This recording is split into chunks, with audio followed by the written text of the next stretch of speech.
Olá pessoal do oitavo, tudo bem?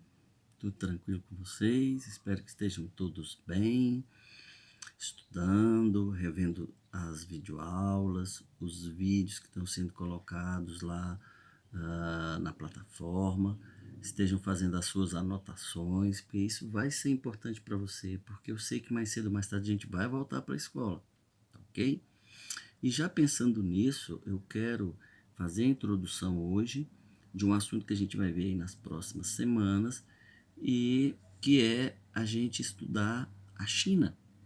Né? Hoje a China é uma superpotência, ela está dentro do seu conteúdo, está lá no livro, juntamente com os Estados Unidos, são duas grandes potências mundiais. Nós vimos algumas características dos Estados Unidos nas últimas aulas, relacionadas ao poder econômico do dólar, o poder econômico, a potência que é os Estados Unidos, e hoje nós vamos começar a ver as características que faz da China também essa potência do século XXI.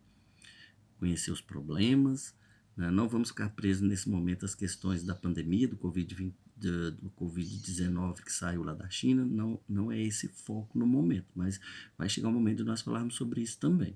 Mas nesse momento nós vamos ver as características gerais da China, porque a China ela é uma nação muito curiosa, ela desperta muita curiosidade. A forma como ela é administrada, né? Do ponto de vista político, ela é uma sociedade socialista, né? com base nos ideais do socialismo, questão relacionada à sociedade de classe, à administração industrial, ela é socialista, administrada pelo governo. Mas na questão política, a China é capitalista. Na questão econômica, né, nessa relação com os outros países, ela é um país capitalista, com as suas indústrias, mas de um ponto de vista um pouco diferente. Tem indústria, mas quem administra a indústria é o governo. Então nós vamos começar a ver essas características e essas curiosidades. Primeiro, então, vamos ver aí os aspectos gerais. Então nós temos aqui o território chinês, né, o território político-administrativo, e de cá a China física. Quando eu falo de China física, eu estou falando dos aspectos físicos, o clima, o relevo, a vegetação, a hidrografia, e esse mapa aqui está apresentando essas características. Nós temos essas áreas aqui em marrom, que são as regiões montanhosas, aqui onde a gente tem Cordilheira do Himalaia e outras localizações, né? Temos aqui as partes em verde, as partes das planícies aluviais, né, que são áreas alagadas, muito boa para plantação de arroz. Nós temos aqui no norte, entre essa cordilheira do Himalaia que está aqui, nós temos aqui um deserto e aqui outro deserto. Então a China é muito fácil de ser observada fisicamente.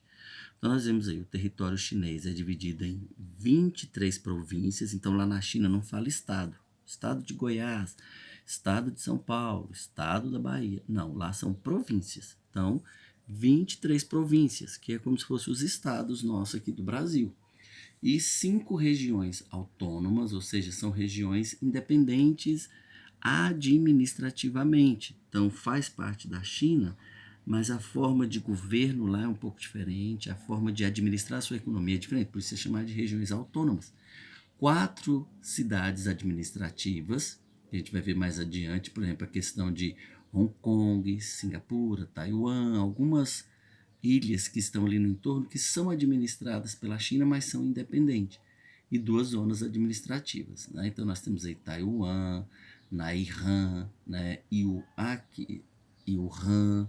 Então tem alguns locais aí que são independentes, e esta característica, né, faz da China ser muito visada para estudos, para essas questões relacionadas à sua forma histórica de administração. Então, 2/3 da China, que já é olhando para cá, então, 2/3 da China é montanhoso. Tudo isso aqui, ó, que você está vendo, ó, esse marrom claro, esse marrom escuro, tudo isso aqui é montanha. Então, são áreas montanhosas. E semidesérticas, né? Esses semidesertos que estão aqui embaixo, que essas são as áreas mais claras. como a gente observa toda essa área verde aqui, então a China, toda essa área verde é a área de agricultura, então ela ainda é a base da economia chinesa, ainda é a agricultura, porque boa parte do país sobrevive dessa agricultura tradicional, né, da agricultura de terraço, da agricultura em áreas alagadas, que são os aluviais, então ainda tem essa característica. Outra é a gente observar um pouco a China histórica, né?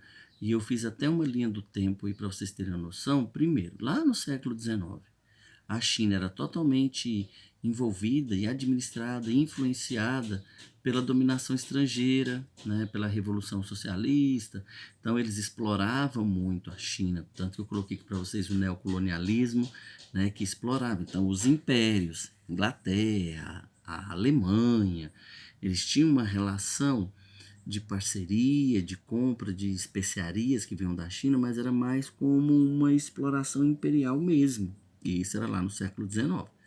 No século XX, a gente tem já uma mudança. Na década de 70, começa o processo de abertura econômica da China. As indústrias começam a se intensificar, né? A modernização da agricultura, uma agricultura mecanizada, que é aquele mapa anterior, toda aquela área verde, é uma agricultura moderna, com muita mecanização, uma produção intensa, 2, 3 vezes ao ano, né? Um rodízio muito grande de produção. E a gente chega na década de 80 com essa economia socialista de mercado bem marcada. Ou seja, quem manda no país, ela tem uma visão de negociação bem marcada pelo capitalismo. Mas na hora de administrar essas empresas que vão negociar no mercado, elas são empresas estatais. O que são empresas estatais? São empresas administradas pelo governo. Então, as empresas internas são do governo. O que eles aceitam lá? Multinacionais, empresas estrangeiras. Nike, Ford, Volks, Pfizer e muitas outras grandes empresas aí no mercado estão lá explorando a mão de obra chinesa.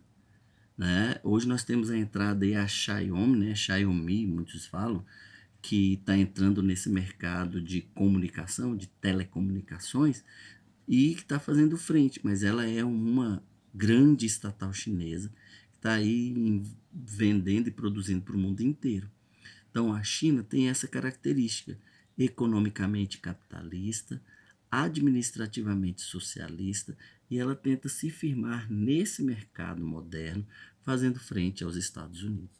Então, pessoal, essa é a introdução do que a gente vai falar nas próximas aulas. A gente vai ver ao longo do mês de junho essa realidade chinesa nesse mercado do século XXI. Entendido? Então, faça algumas anotações, vão lá no livro, esse conteúdo está lá na expedição 3, tanto Estados Unidos quanto China. Eu vou marcar mais adiante alguns exercícios, então vocês vão se ligando, façam um resuminho, façam um resumo pessoal, leiam, vejam novamente esse vídeo, ele é curtinho, então as informações que estão aí basicamente estão lá no livro, vai ser interessante para vocês e importante, ok? Então um abraço, tudo de bom, até qualquer hora.